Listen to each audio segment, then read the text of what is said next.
Good news, we have a nil patient of COVID and we have a nil patient of Ebola.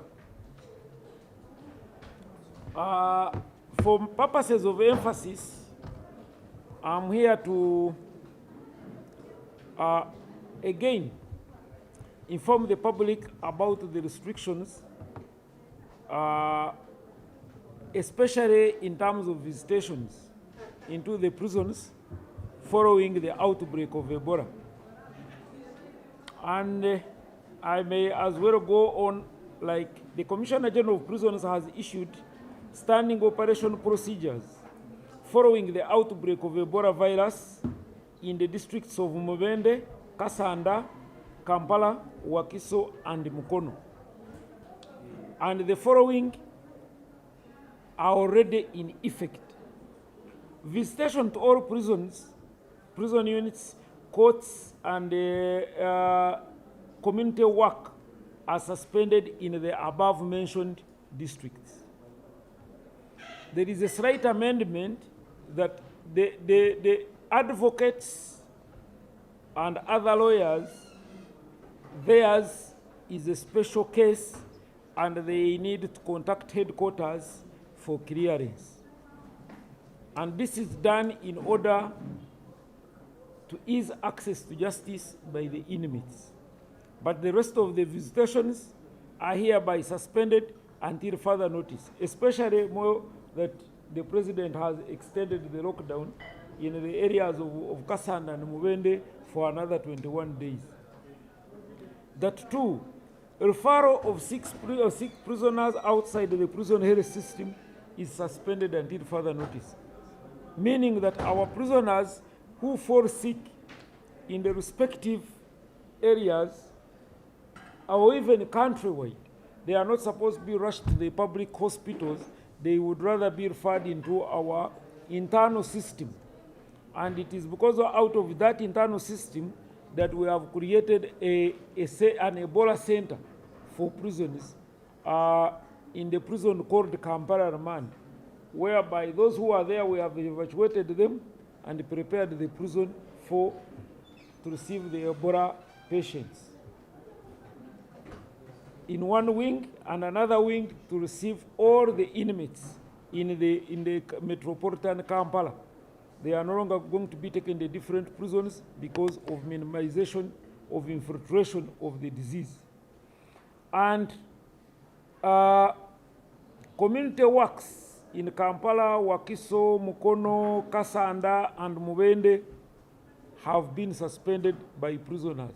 So prisoners are not supposed to go and work in the field.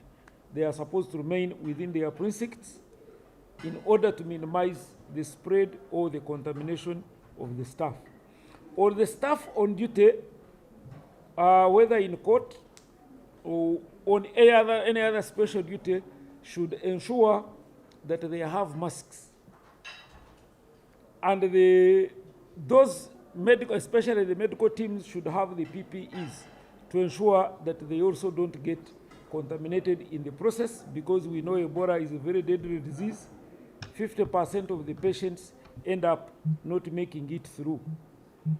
And one of the other things which is also very important is that all the restrictions that had been imposed during the COVID-19 process have to remain in place.